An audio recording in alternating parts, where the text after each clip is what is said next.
Hello friends, welcome to my channel my unique academy. Friends, मैं आपको पढ़ा रहा था हैमलेट, और हैमलेट का एक्ट फर्स्ट मैंने आपको पढ़ाना शुरू किया था। तो उसका फर्स्ट पार्ट आ चुका है और ये सेकंड पार्ट है फर्स्ट एक्ट का। तो आज हम लोग फर्स्ट एक्ट पूरा कंप्लीट कर देंगे। तो अगर आपने अभी तक जितने वीडियो मैंने बनाए हैं इस टॉपिक पर, यानी फर्स्ट वीडियो इंट्रोडक्शन का था, सेकेंड वीडियो में मैंने आपको फर्स्ट एक्ट डिस्कस किया, तो ये दोनों वीडियो आप देख लीजिए। फिर ये तीसरी वीडियो देखिए, तब आपको समझ में आएगा। सीक्वेंस से देखेंगे तभी समझ में आएगा, अदरवाइज़ समझ में बिल्कुल भी नहीं आएगा। ये सारे पॉइंट्स मैंने आपको समझा दिए थे। इसका अगला पॉइंट ये हम लोग को पढ़ना है। तो ये पॉइंट आप देखिए। As the court gathers, court का मतलब राज दरबार, गैदर्स का मतलब इकट्ठा होता है, यानी जब राज दरबार लगता है द नेक्स्ट डे, अगले दिन। While king Claudius and queen Gertrude, king Claudius और जो रानी गर्ट्रूड थी, वो दोनों डिस्कस, वार्तालाप कर रहे थे, अफेयर्स, मामले की, ऑफ स्टेट, राज के, विद दियर एल्डरली एडवाइज़र, अपने बुज़ुर्ग एडवाइज़र पोलोनियस के साथ।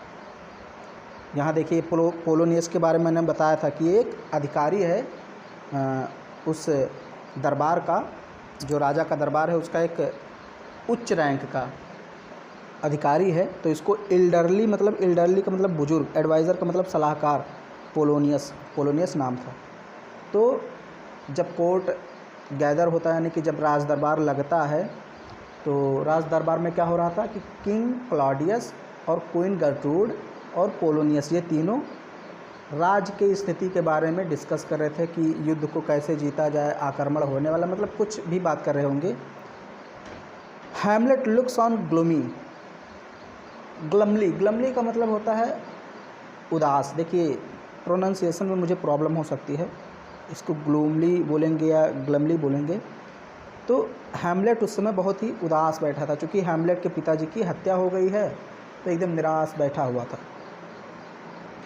ड्यूरिंग द कोर्ट के दौरान, यानी जब राज दरबार चल रहा था उसके दौरान, क्लॉडियस अनुमति देता है। देखिए, ग्रांट्स परमिशन, अनुमति देता है, फॉर पोलोनियस सन, पोलोनियस के बेटे को, लेरटीज, जिसका नाम क्या था, लेरटीज, मैंने आपको बताया था, पोलोनियस का बेटा था लेरटीज, उसको अनुमति देता है to return to school in France, कि तुम फ्रांस में फिर से वापस चले जाओ और वहाँ अपनी पढ़ाई करो।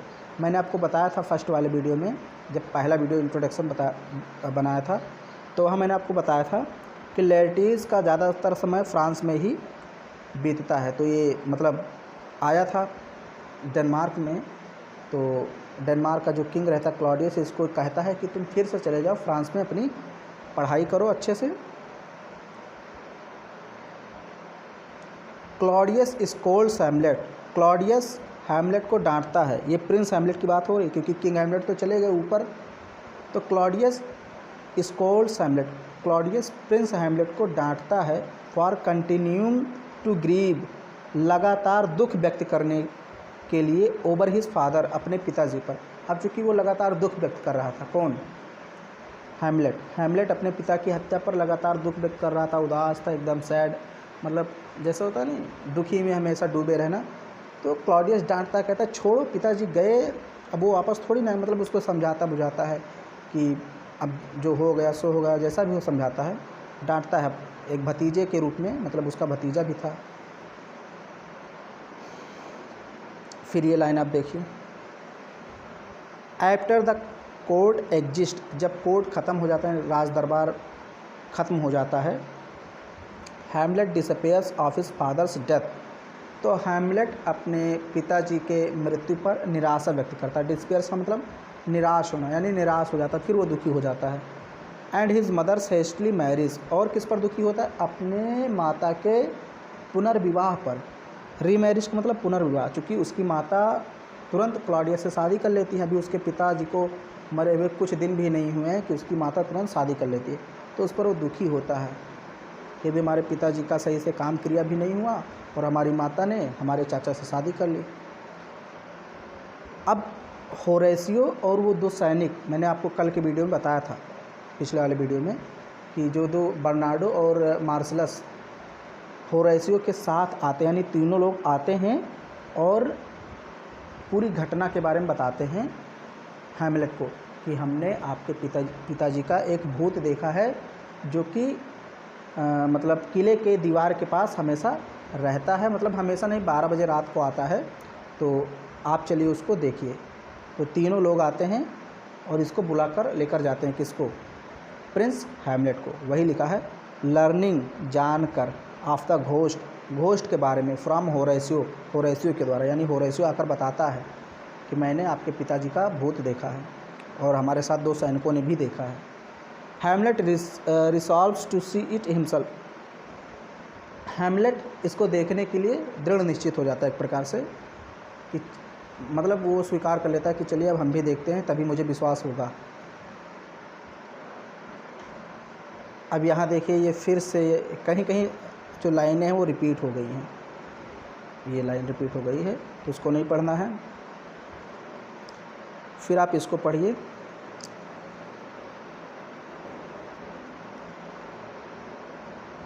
देखिए इसको मैं कलर चेंज करता हूँ। एज, जब पोलोनियस सन, पोलोनियस का बेटा लेर्टीज, पोलोनियस का बेटा कौन था? लेर्टीज। प्रिपेयर्स, तैयारी करता है, to depart for a visit to France, France जाने की, यानी कि जब पोलोनियस का बेटा फ्रांस जाने की तैयारी करता है, पोलोनियस ऑफर्स हिम एडवाइस, तो पोलोनियस उसको एक एडवाइस देता है, that culminates in the maxim to thine own self be true. देखिए इस लाइन, ये थोड़े दूसरे लैंग्वेज में लिखा है, ये इंग्लिश का लाइन नहीं, तो इसको मैं आपको थोड़ा सा बता दूं कि वो कहता है कि अपने प्रति वफादार रहना, सच्चा रहना, इतनी सी बात कहता है। तो इसका कोई यही मतलब है कि देखिए दाइन का मतलब ये ओल्ड इंग्लिश है, ये देखिए दाइन मतलब तुम, ओन मतलब खुद के प्रति, सेल्फ मतलब खुद के प्रति, ट्रू मतलब ईमानदार रहना, यही बात वो कहता है कि खुद के प्रति ईमानदार रहना, ईमानदारी से पढ़ाई करना, जो कुछ भी वो एडवाइस देता है। तो इसको कोई ज़्यादा आपको नहीं पढ़ना है। फिर यहाँ है ये देखिए, पोलोनियस डॉटर, पोलोनियस की बेटी थी ऑफिलिया, जिसका नाम क्या था? ऑफिलिया। तो पोलोनियस का एक पुत्र था जिसका नाम था लेटी, जो कि फ्रांस जाने की तैयारी कर रहा था, और पोलोनियस ने उसको एडवाइस दिया कि अपने प्रति ईमानदार रहना और अच्छे से पढ़ाई करना, जो भी कुछ उसने कहा होगा। अब पोलोनियस की एक बेटी थी ऑफिलिया, एडमिट्स हर इंटरेस्ट, जो अपने इंटरेस्ट को स्वीकार करती है इन हैमलेट, हैमलेट में, यानी कि इंटरेस्ट का मतलब उसको हैमलेट में इंटरेस्ट था, ऑफिलिया को, कहने का मतलब ऑफिलिया को हैमलेट से प्यार था। बट लेर्टीज वार्न्स हर, लेकिन लेर्टीज जो कि ऑफिलिया का भाई था, वो उसको वार्निंग देता है, चेतावनी देता है, against seeking the Prince attention, कि तुम प्रिंस अटेंशन के प्यार को मत ग्रहण करो, मत खोजो। सीक का मतलब खोजना है, ग्रहण करना, यानी कुल मिलाकर वो कह रहा था कि इससे प्रिंस हैमलेट से तुम दूर रहो, क्योंकि वो प्रिंस है और हम लोग की रैंक प्रिंस से बहुत ज़्यादा नीचे है, तो हम दोनों में वैवाहिक संबंध स्थापित नहीं हो सकते, इसलिए तुम उससे दूर रहो। ये लेर्टीज और पोलोनियस दोनों लोग ऑफिलिया को समझाते हैं कि तुम प्रिंस हैमलेट से दूर रहा करो, उससे जो प्यार वार कर रहे हो ये सब छोड़ो। एंड पोलोनियस ऑर्डर्स हर, और पोलोनियस उसको अनुमति देता है, टू रिजेक्ट हिज एडवांस, कि जो तुम प्रगति कर रहे हो, एडवांस का मतलब प्रगति, यानी जो प्यार में प्रगति कर रही हो, आगे बढ़ रही हो, इसको रिजेक्ट कर दो, मतलब पीछे हट जाओ। यानी कि कहने का मतलब ये है कि पोलोनियस और जो पोलोनियस का बेटा रहता है लेटीज, ये दोनों लोग ऑफिलिया को कहते हैं कि तुम हैमलेट के चक्कर में मत रहो, क्योंकि वो एक राजकुमार है और हमारी लोग की रैंक जो है उससे काफ़ी ज़्यादा नीचे है। तो मैंने आपको फर्स्ट वाले वीडियो में बताया था इंट्रोडक्शन में कि जो ऑफिलिया थी ये उतनी समझदार एक प्रकार से नहीं थी, थोड़ी इनोसेंट टाइप की थी, भोली भाली, तो ये इसके पिता भाई जो कहते थे वही करती थी। तो इसने कहा ठीक है पिताजी, हम दूर रहेंगे। अब यहाँ देखिए इस लाइन को समझिए, दैट नाइट, उस रात, यानी कि जब होरेसियो, 2 सैनिक और प्रिंस हैमलेट भूत देखने जाते हैं, तो उस रात की बात हो रही। ऑन द रैम्पार्ट, रैम्पार्ट का मतलब होता है प्राचीर यानी जो दीवार है, किले की दीवार, उसके पास द घोस्ट अपीयर्स, घोस्ट मतलब भूत, प्रस्तुत होता है टू हैमलेट, हैमलेट के सामने। चारों लोग गए हुए थे और वो भूत फिर से आता है, टेलिंग, और वो उसको बुला लेकर जाता है। देखिए पहले यहाँ समझ लीजिए, प्रिंस हैमलेट को वो भूत बुला लेकर एक शांत इलाके में चला जाता है, एक शांत जगह पर लेकर जाता है और टेलिंग बताता है प्रिंस राजकुमार को दैट कि he was murdered by Claudius, की उसकी हत्या क्लॉडियस के द्वारा की गई है। And demanding that Hamlet avenge him, और उससे मांग करता है कि तुम मेरे हत्या का बदल लोगे। यानी कि जो किंग हैमलेट का भूत था वो अपने बेटे प्रिंस हैमलेट को एक शांत जगह पर लेकर जाता है और अकेले में उसको बताता है कि हमारी स्वाभाविक मृत्यु नहीं हुई थी, हमें सांप ने नहीं काटा था, जो अफवाह फैला रहा क्लॉडियस तुम्हारा चाचा, ये गलत है। इसने मुझे जब मैं सोया हुआ था तब मेरे कान में जहर डालकर मार दिया था। तो पूरी चीज़ बताता है और कहता है अगर तुम मेरे सच्चे पुत्र हो, मेरे अच्छे बेटे हो, तो मेरे हत्या का बदला लो और क्लॉडियस अपने चाचा को मार दो। अब ये जो है प्रिंस, ये थोड़ा सा एक प्रकार से हम कह सकते हैं विश्वास तो कर लेता। देखिए लिखा है द प्रिंस कन्फाइड्स टू होरेशियो, यानी कि होरेशियो की बात पर विश्वास कर लेता है और जाता है, देखता है, सब कुछ होता है, मैंने आपको बताया।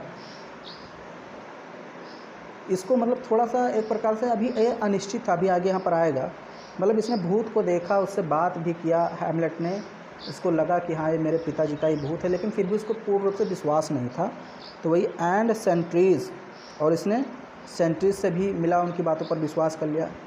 इसको विश्वास हो नहीं रहा था हैमलेट को कि मेरे पिताजी का भूत है। तो जब होरेशियो ने और जो सेंट्रीज़ यानी प्रहरी थे, दो सैनिक, उन्होंने जब समझाया कि आपके पिताजी का ही भूत है, सच कह रहा, तो कन्फाइड्स मतलब प्रिंस ने विश्वास कर लिया कि चलो ठीक है। और फिर इन्होंने क्या किया, फ्रॉम नाउ, अब से एक प्लान बनाया। नाउ ऑन ही प्लान्स, वो एक प्लान बनाता है। कौन? प्रिंस एक प्लान बनाता है, हैमलेट एक प्लान बनाता है, योजना बनाता है to put an antic disposition on, कि अब वो थोड़ा सा अपने आप में परिवर्तन लाएगा। टू पुट का मतलब क्या होता है, धारण करना। एंटिक डिस्पोजिशन मतलब एक अलग बर्ताव आप कह सकते हैं, यानी वो अलग बर्ताव करेगा। और act as though he has gone mad, या फिर वो इस तरीके से बर्ताव करेगा जैसे वो पागल हो गया हो। यानी सब मिलकर एक प्लान बनाते हैं, सब मिलकर क्या, खास करके हैमलेट के दिमाग में प्लान आता है कि आज से मैं थोड़ा पागलों जैसा व्यवहार करूँगा और कोई किसी को बताएगा नहीं, ये बात सीक्रेट होनी चाहिए। एंड फोर्सेस देम, और उनको उन चार लोग रहते हैं, दो सैनिक, होरेशियो और हैमलेट, चारों रहते हैं। तो हैमलेट फोर्स करता है उन सबको, जोर देता है टू स्वेयर, कसम खाने की, टू कीप रखने की, हिज प्लान्स, उसके योजना को, फॉर रिवेंज, बदले की, सीक्रेट, गुप्त। यानी कि हैमलेट उन तीनों से कहता है कि आज से हम पागलों जैसा व्यवहार करेंगे ताकि हम सच में जान सके कि क्या हमारे चाचा ने ही हमारे पिता की हत्या की है।